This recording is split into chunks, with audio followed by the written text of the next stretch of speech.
नमस्कार। तो चलिए टॉर्ट लॉ का एक पावर रिवीजन किया जाए। अगले कुछ ही मिनटों में हम इसके सारे जरूरी कॉन्सेप्ट्स को फटाफट कवर करने वाले हैं। तो शुरू करें। अब सवाल यह है कि क्या सच में सिर्फ 5 मिनट में लॉ की 6 यूनिट्स रिवाइज हो सकती हैं? सुनने में तो मुश्किल लगता है ना? पर चलिए इस चैलेंज को लेते हैं और देखते हैं कि ये कैसे मुमकिन है। तो ये रहा हमारा रोड मैप। हम शुरू करेंगे एकदम बेसिक से, फिर देखेंगे कि जिम्मेदारी और बचाव क्या होते हैं, कंज्यूमर राइट्स की बात करेंगे, कुछ खास गलतियों को समझेंगे, फिर एक्सट्रीम लायबिलिटी पर आएंगे और आखिर में एक्सीडेंट क्लेम्स को भी कवर करेंगे। तो चलिए सीधे चलते हैं यूनिट 1 पर। सबसे पहला सवाल, आखिर ये टॉर्ट होता क्या है? यहीं से, इसी सवाल से पूरे टॉर्ट लॉ की नींव रखी गई है। देखिए, टॉर्ट शब्द आया है लैटिन के टॉटम से, जिसका सीधा सा मतलब है कुछ टेढ़ा या गलत। ये एक सिविल रॉन्ग है, मतलब एक नागरिक गलती, और इसका उपाय है अनलिक्विडेटेड डैमेजेस। अब इसका मतलब क्या हुआ? इसका मतलब ये है कि मुआवजे की रकम पहले से फिक्स नहीं होती। कोर्ट तय करती है कि कितना नुकसान हुआ है उसी हिसाब से। अच्छा, टॉर्ट को समझने का सबसे अच्छा तरीका है इसे क्राइम और कॉन्ट्रैक्ट से कंपेयर करना। देखिए, टॉर्ट एक प्राइवेट रॉन्ग है, मतलब किसी व्यक्ति के खिलाफ, और इसका हल है कंपनसेशन। वहीं क्राइम एक पब्लिक रॉन्ग है, मतलब समाज के खिलाफ, और उसका नतीजा होता है सजा। और कॉन्ट्रैक्ट, वो तो दो लोगों के बीच की बात है जहां ड्यूटी वो खुद तय करते हैं, जबकि टॉर्ट में ड्यूटी कानून तय करता है। ये बहुत बड़ा फर्क है। और अब आते हैं टॉर्ट लॉ के दिल पर। ये दो लैटिन मैक्सिम्स। पहला है इंजूरिया साइन डैमनो, मतलब लीगल इंजरी हुई है भले ही कोई असल डैमेज ना हुआ हो। जैसे किसी को वोट डालने से रोक दिया, यहां लीगल राइट का उल्लंघन हुआ तो केस बनता है। और दूसरा इसका ठीक उल्टा है, डैमनम साइन इंजूरिया।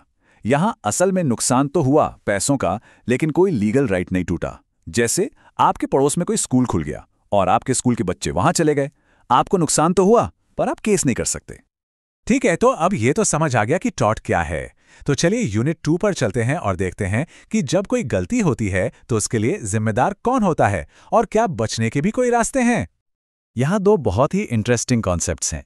पहला है विकेरियस लायबिलिटी, मतलब करे कोई और भरे कोई। इसका क्लासिक एग्जाम्पल है कि अगर कोई एम्प्लॉय अपनी ड्यूटी के दौरान कोई गलती करता है तो उसका एम्प्लॉयर जिम्मेदार होगा। और दूसरा है स्टेट लायबिलिटी, मतलब क्या सरकार भी जिम्मेदार हो सकती है? पहले कस्तूरीलाल केस में कहा गया था कि सरकार अपने सॉवरेन कामों जैसे डिफेंस के लिए जिम्मेदार नहीं है। हाँ, ये बाद में काफी बदल गया। और अब बात करते हैं उन कानूनी ढाल की जो डिफेंडेंट को बचा सकते हैं। पहला है वॉलंटी नॉन फिट इंजूरिया। फैंसी नाम है, पर मतलब सीधा है, अगर किसी ने खुद अपनी मर्जी से रिस्क लिया है। दूसरा एक्ट ऑफ गॉड, मतलब कोई ऐसी कुदरती आफत जिसे कोई इंसान रोक ही नहीं सकता था, जैसे भूकंप। और तीसरा है नेसेसिटी, यानी जब एक बड़े नुकसान को रोकने के लिए एक छोटा नुकसान करना जरूरी हो जाए। चलिए अब एक ऐसे कानून पर आते हैं जो हम सबकी रोज की जिंदगी से जुड़ा है। Unit 3, the consumer protection act 2019। और इस पूरे एक्ट का जो दिल है ना, वो इस एक नंबर में है, 6। ये हैं वो 6 जबरदस्त अधिकार जो हर कंज्यूमर को दिए गए हैं, जैसे right to safety, right to choose और राइट टू बी हर्ड। ये बहुत पावरफुल हैं। तो अगर किसी कंज्यूमर के साथ कुछ गलत हो जाए तो क्या होगा? उसके लिए एक 3 लेवल का सिस्टम बनाया गया है। एकदम सीधी सादी सीढ़ी है। सबसे पहले डिस्ट्रिक्ट कमीशन, वहां बात ना बने तो स्टेट कमीशन, और आखिर में नेशनल कमीशन।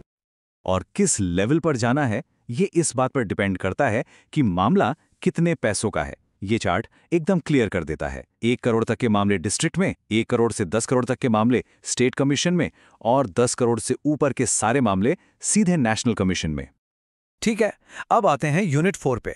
यहां हम बात करेंगे कुछ ऐसे स्पेसिफिक टॉर्ट्स की जो हमारी बॉडी, हमारी आज़ादी और हाँ, हमारी इज्जत यानी रेपुटेशन को प्रोटेक्ट करते हैं। असॉल्ट और बैटरी, ये शब्द अक्सर साथ में इस्तेमाल होते हैं, पर इनमें एक बहुत जरूरी फर्क है। असॉल्ट है सिर्फ डर दिखाना, मतलब ऐसा लगना कि बस अब चोट लगने ही वाली है, जैसे किसी की तरफ मुक्का लहराना। और बैटरी है एक्चुअल फिजिकल कॉन्टैक्ट, मतलब छू लेना, भले ही वो धक्का कितना भी हल्का क्यों ना हो। इसी तरह डिफेमेशन यानी मानहानि के भी 2 टाइप हैं। पहला है लाइबल, ये परमानेंट फॉर्म में होता है, जैसे कुछ लिख देना, छाप देना या ऑनलाइन पोस्ट कर देना। और दूसरा है स्लैंडर, जो टेम्पररी होता है, जैसे कुछ बोल दिया या कोई इशारा कर दिया। अब आते हैं एक बहुत ही सीरियस टॉपिक पर, यूनिट 5, जब खतरा बहुत बड़ा हो, मतलब एक्सट्रीम लेवल का। ऐसी सिचुएशन में लायबिलिटी के रूल्स भी एक्सट्रीम हो जाते हैं। लायबिलिटी के ये नियम कैसे बने, इसकी एक कहानी है।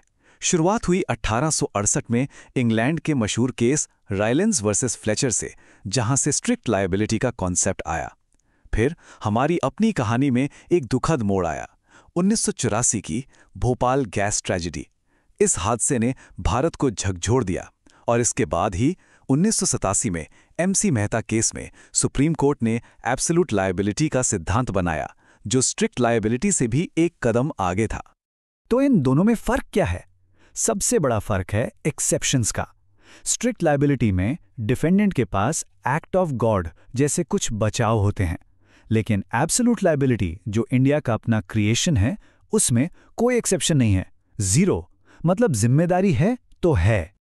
और अब हम आ गए हैं अपने फाइनल यूनिट पर, यूनिट 6, जो टॉर्ट लॉ का एक बहुत ही प्रैक्टिकल एप्लीकेशन है, रोड एक्सीडेंट्स और मोटर व्हीकल्स एक्ट।